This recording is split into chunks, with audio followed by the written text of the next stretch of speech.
நடிகர் விஜய் அரசியல் கட்சியை தொடங்குவதாக அறிவித்து விட்டாலும் அவர் தன்னுடைய சினிமா கமிட்மெண்ட்டுகளை முழுமையாக முடிச்சிட்டு முழு நேர அரசியலில் ஈடுபட போவதாக சொல்லிட்டார். இருந்தாலும் தன்னுடைய கட்சி நிர்வாகிகளை அடிக்கடி அழைத்து ஆலோசனையும் நடத்திக்கிட்டு இருக்கார். இதன் மூலமாக கட்சியை உயிர்ப்புடன் செயல்பட வைக்கும் நடவடிக்கையிலும் அவர் ஈடுபட்டிருக்கார். எம்ஜிஆர், என்டிஆர், ஜெயலலிதாவின் அரசியல் எப்படி இருந்தது, திடீர்னு எடுத்தன் கவிழ்த்தன் அப்படின்னு கட்சிகளை ஆரம்பித்து பல கதாநாயகங்களும் தோல்வியை சந்தித்தது காரணம், அவர்களது செயல்முறை எப்படி இருந்தது, ரஜினி கட்சி அறிவிப்பிலிருந்து பின்வாங்க வைத்தது எது, ரஜினி எத்தகைய அரசியலை செய்ய வருகிறாரு, கமல் கட்சி தொடங்கியதிலிருந்து என்ன செய்து வராரு என்பதெல்லாம் பட்டியல் போட்டு ஆய்வு செய்து விஜய் அவர்கள் செய்த தவறுகளை தான் செய்துவிடக்கூடாது அப்படிங்கிறதுல கவனமாக செயல்பட்டு வராரு. வெளி தோற்றத்திற்கு புஷி ஆனந்த் அப்படிங்கிற முன்னாள் காங்கிரஸாரர் முன்னிறுத்தப்பட்டாலும் அரசியலில் ஆழ்ந்த அனுபவம் மிக்க ஓய்வு பெற்ற IAS, IPS அதிகாரிகள் குழுவும் அவருக்கு ஆலோசனை வழங்கி வரதா தெரியுது.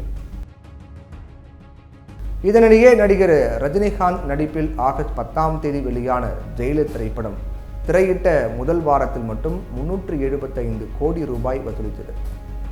பேட்டை, தர்பார், அண்ணாத்தா அப்படின்னு அடுத்தடுத்த படங்கள் எதிர்பார்த்த அளவுக்கு வசூலை ஈட்டாத நிலையில் ஜெயிலர் படத்தின் மூலம் மீண்டும் தமிழ் திரையுலகின் வசூல் மன்னன் அப்படின்னு நிரூபித்தார் ரஜினிகாந்த். இந்த சாதனையை முறியடித்தது விஜயினுடைய லியோ திரைப்படம். பெரும் எதிர்பார்ப்புகளுக்கு மத்தியில் கடந்த 19ஆம் தேதி வெளியானது லியோ திரைப்படம். முதல் நாளிலேயே இந்த ஆண்டு இந்திய அளவில் அதிக வசூல் செய்த படம் என்ற சாதனையை படைத்தது.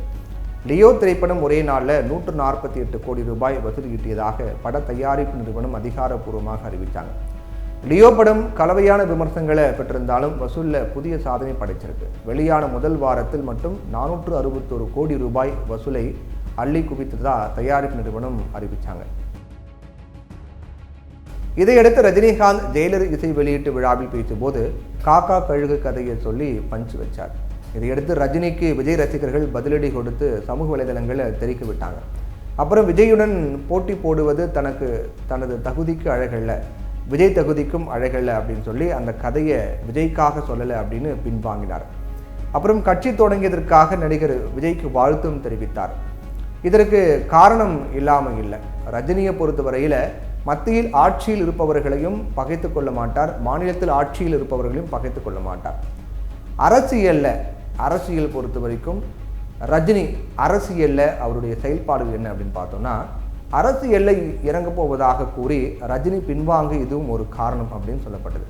அரசியலுக்கு ரஜினி வரவில்லையே அப்படிங்கிற பின்னணியில் திமுகவை சேர்ந்த குடும்பத்தின் தயாரிப்பில் தான் ஜெயிலர் வெளியானது.